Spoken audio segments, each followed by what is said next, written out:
There are moments in every human life when everything seems to collapse at once. A dream breaks, a relationship falls apart, a sense of direction dissolves, or the world suddenly feels too heavy to carry. The power to rebuild your life begins exactly at that delicate intersection, the place where endings and beginnings quietly hold hands, and it invites the reader to explore the truth that rebuilding is not simply about restoring what was lost, but about rediscovering who we can become. The book opens with the understanding that life's most painful chapters often bring the greatest opportunities for transformation. It gently suggests that every breaking point hides a seed of awakening. The author uses the story of a central character, Aiden, who finds himself standing among the ruins of his once carefully constructed life. His business has collapsed, his long-term relationship has dissolved, and the identity he once clung to has evaporated. In the early pages, Aiden's world feels dim and directionless, yet this very darkness becomes the canvas on which the book paints its core message, that rebuilding begins long before anything physical changes. It begins in the silent, unseen chambers of the heart. As Aiden's journey unfolds, each chapter reveals a deeper truth about human resilience. The book emphasizes that rebuilding is not a lightning strike moment of motivation but a slow, tender, conscious process of relearning ourselves. It teaches that before we rebuild our lives, we must rebuild our relationship with our own inner world. And to do that, we must first sit with our pain rather than run from it. Instead of glorifying instant positivity, the book invites readers into a more honest form of healing, one that honors grief, confusion, and vulnerability as essential companions on the road to transformation. One of the powerful insights the book shares is that pain is not the enemy, numbness is. Pain points us toward the places that need attention, while numbness locks us inside our old wounds. Aiden's healing begins the day he stops pretending to be strong and learns to be human again. There is a profound moment where he sits alone in his empty apartment, surrounded by silence, and finally allows himself to cry.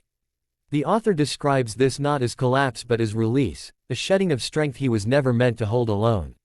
Through this moment, the book reminds us that allowing ourselves to feel is the first act of rebuilding.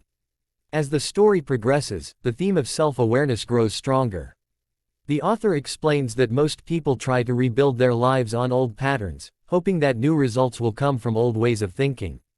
But real rebuilding requires re-evaluation. Why did certain things fall apart? Which parts of us were trying to speak through the chaos?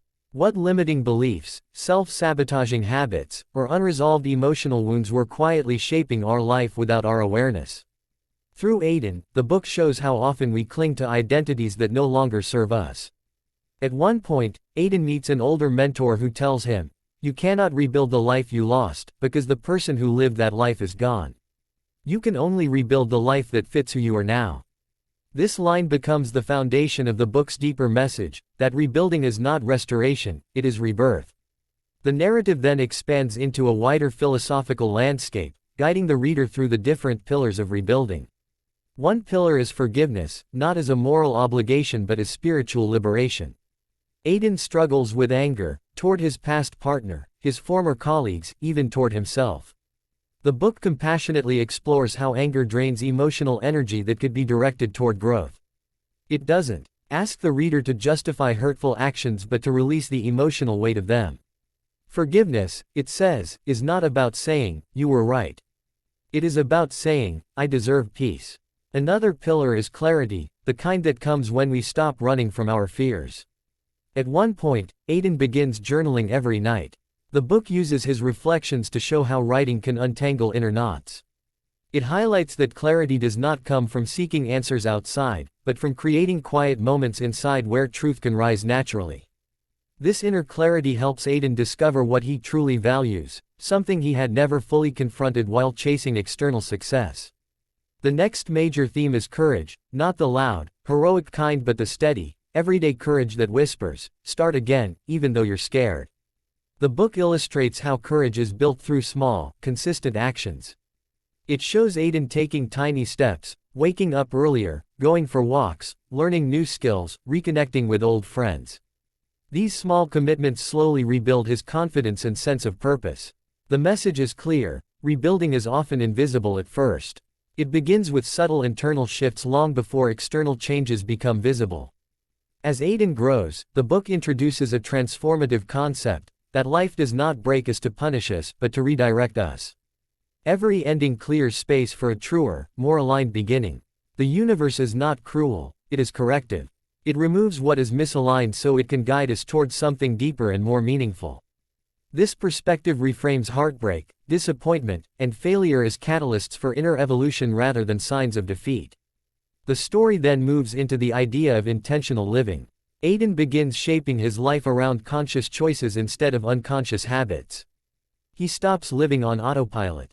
He cultivates mindfulness, gratitude, and presence. He starts focusing on what nourishes his soul rather than what impresses others.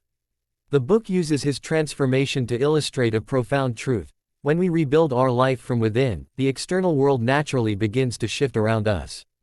One of the most heartwarming parts is when Aiden begins helping others through their struggles. In doing so, he learns that healing deepens when it is shared. We rebuild not just for ourselves but also for those who may one day walk through similar storms. The author emphasizes that empathy is born from our wounds, and that the strength we gain through rebuilding becomes a lantern for others who feel lost in their own darkness. As the book nears its end, Aiden finally reaches a place of inner peace. He has not perfected his life, instead, he has become grounded, self-aware, and hopeful. He realizes that rebuilding is not a one-time event but a lifelong practice. Life will always bring moments of loss, change, and uncertainty, but we always have the power to begin again. The author closes with a reflection that rebuilding your life is ultimately about reclaiming your inner power, the power to choose who you become, how you rise, and what meaning you give to your experiences.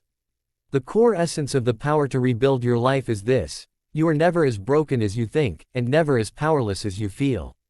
Life is always inviting you into a new chapter. You are allowed to release old versions of yourself. You are allowed to let your past be a teacher rather than a prison. You are allowed to rebuild slowly, gently, deliberately, with grace rather than pressure. And you are allowed to believe that your future can be brighter than you ever imagined. Ultimately, the book reminds us that the real power to rebuild does not come from external circumstances, but from the quiet, resilient wisdom of the soul. It comes from the courage to heal, the willingness to grow, and the faith that even in the ruins of yesterday, the blueprint for a more beautiful tomorrow is already waiting.